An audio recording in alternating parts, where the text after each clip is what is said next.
In this video, we are going to create a tab using Alpine. So whenever we are going to click the tab number 2, it is going to show the content for it. And if we click the tab 3, it is going to show the content for tab 3. Okay, so let's get started. We have the starter HTML file and a little bit of CSS stylings. It's usually the reset and a font family. Okay, let's create the markup first. So at first I'm going to create a div with the class of container. It is going to contain everything, the entire tab element. Inside the container, let's create the buttons for the tab. So let's give it a class name of tab buttons. Inside it, let's create the button. So I'm just going to give it a text like tab on 2 3. Let's just copy this and change the text.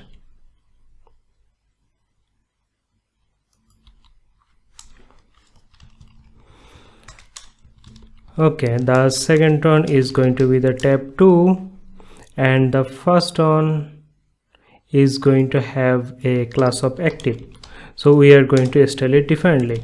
Let's add the class of active. So these are the buttons in here. Now let's move on to the next div, which will contain the tab elements or the tab contents. So let's give it a div with the class of tab contents. Okay, let's use contents. Inside it, let's use 3 separate div which will contain the tab content.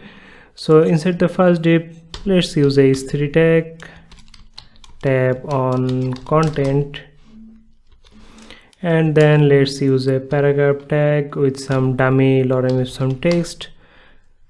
So lorem, I'm just going to use 20 characters. Okay, I think we are fine. This will do. Now let's just copy this div 2 more time because we got 3 tab contents. This should be the tab 2, this should be the tab 3. So we got the contents for tab on, tab 2, tab 3. Now the markup process is complete. Now let's move on to the CSS and style it. So in the style.css, at first let's target the body to make the content at the center. This is very basic. Let's make it display flex and give this a minimum height of 100 viewport height, and also make the justify content center and also the align items center. Now they are center, but they are taking the entire height of the viewport. So we are going to target the container div and give this a maximum height. So let's use 660 pixels. Now it's at the center. Let's also add a little bit of padding with the container because it got the maximum height of 660 pixels, but when the window size will be smaller than 660 pixels, it will look ugly. So let's add a padding with it. So I'm just going to add a padding of 0 at top and bottom because we don't need any padding at top and bottom, but from left and right let's add 50 pixels. Okay, now let's target the tab buttons and give this a display of flex. Now there is no gap between them. Now let's move on and style the buttons itself. So we are going to target the button tag and style it. So this is pretty simple. Let's just remove the borders. So we can use the border none. Now there should be no border. Now let's also add some padding because they look pretty congested. Top and bottom 12 pixels and left and right let's make it 25 pixels. Okay, fine. Now let's make it bold by giving it a font weight of 600. Also we are going to make the font size to 15 pixels, and when we are going to hover on them, I want the cursor to be pointer. Now we are done with it, actually almost done. Now let's move on and we got the class of tab contents. So let's just target the class and style it. So with the tab contents, I want to add a background color with that. So let's do that. I'm just going to put a hexa color code in here, 3 on 3 on 3 on. Okay, so this is going to be our color. Let's make the text color to be white, which is triple F.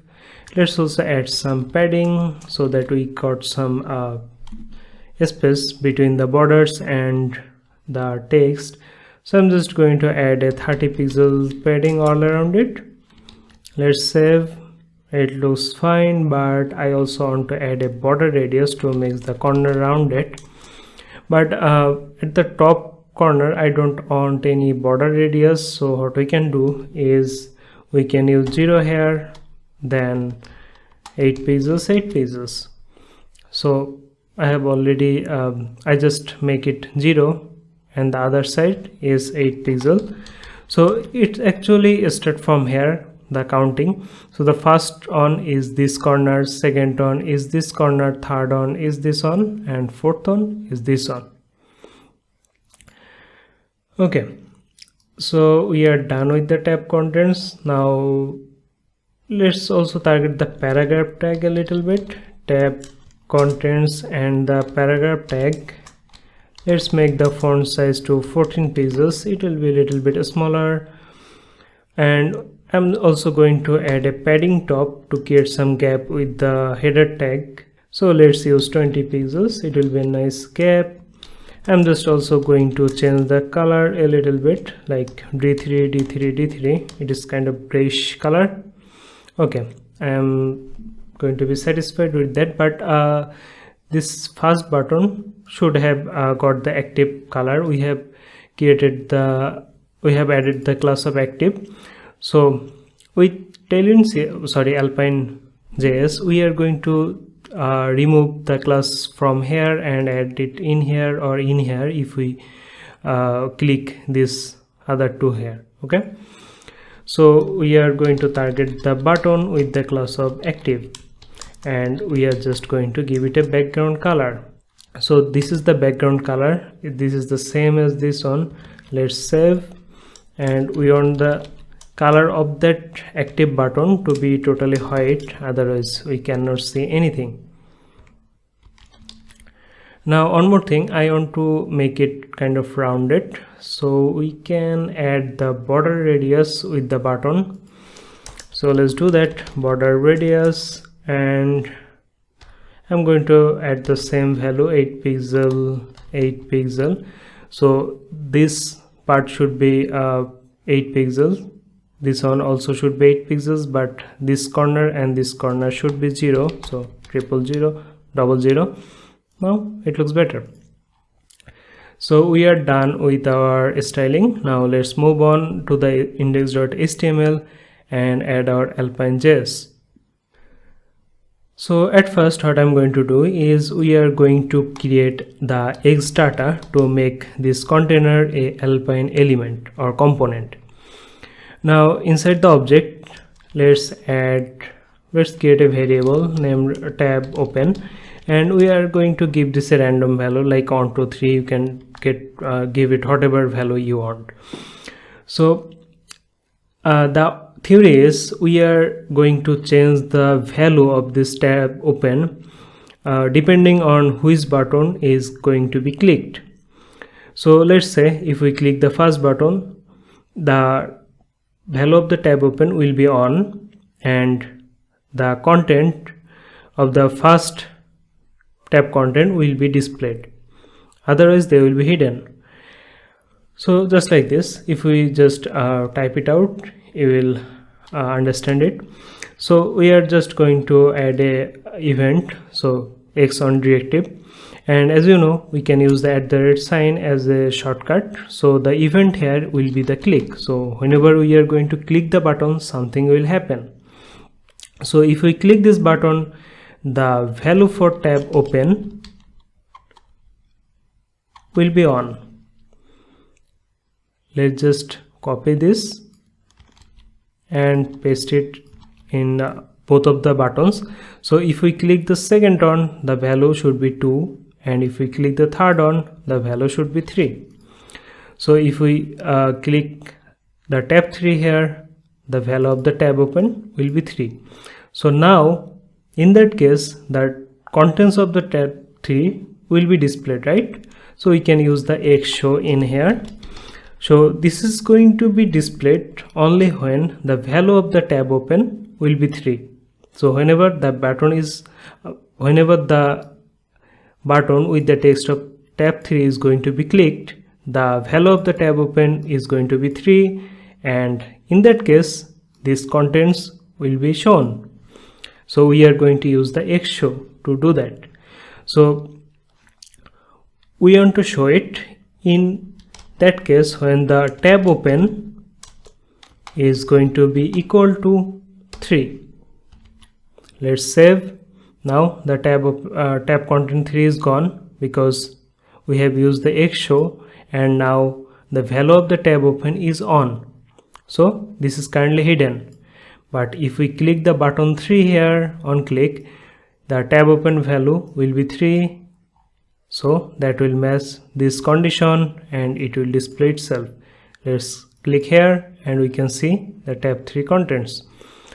So this is very simple. We are going to apply the same technique with the other divs here.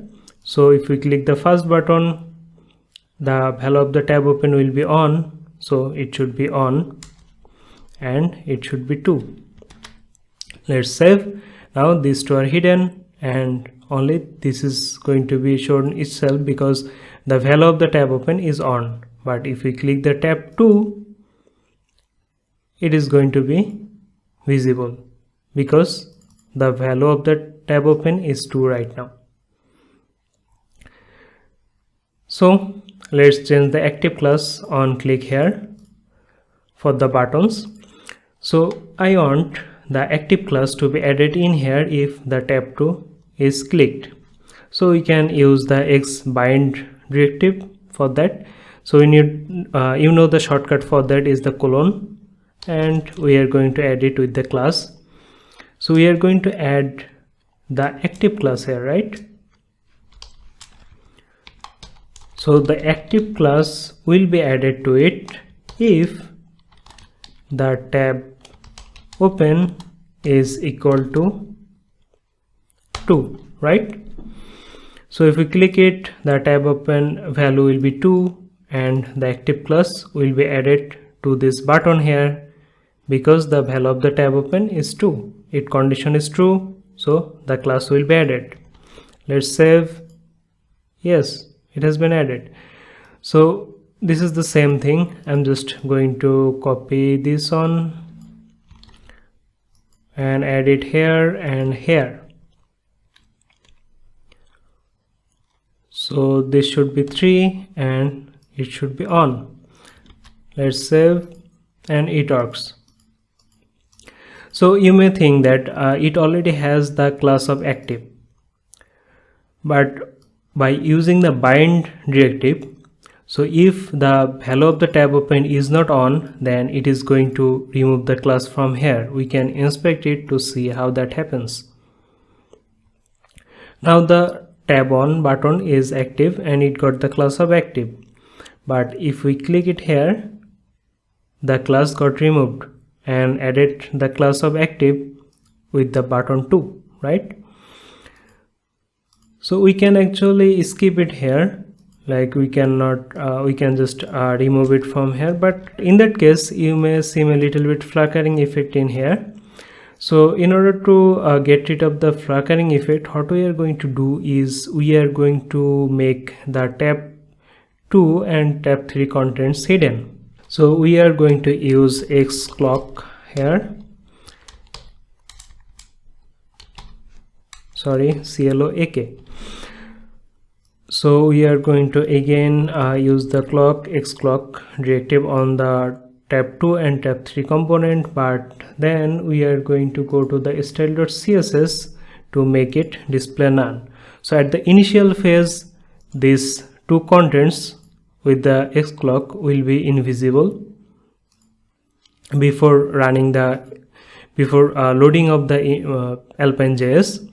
But when the alpine.js is loaded, then we can actually display it, because in that case, after loading of the alpine.js, it is only going to be visible whenever we are going to click the tab 2 and tab 3 button. So let's target the X clock and make display none. Let's save, and if we refresh it, the flickering effect is gone, but it is only displayed on the first one. So that's why I have added the class of active.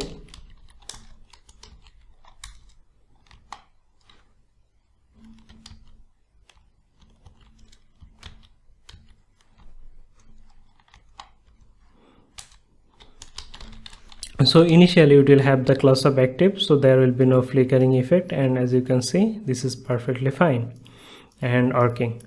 So this is our project, and see you in the next video.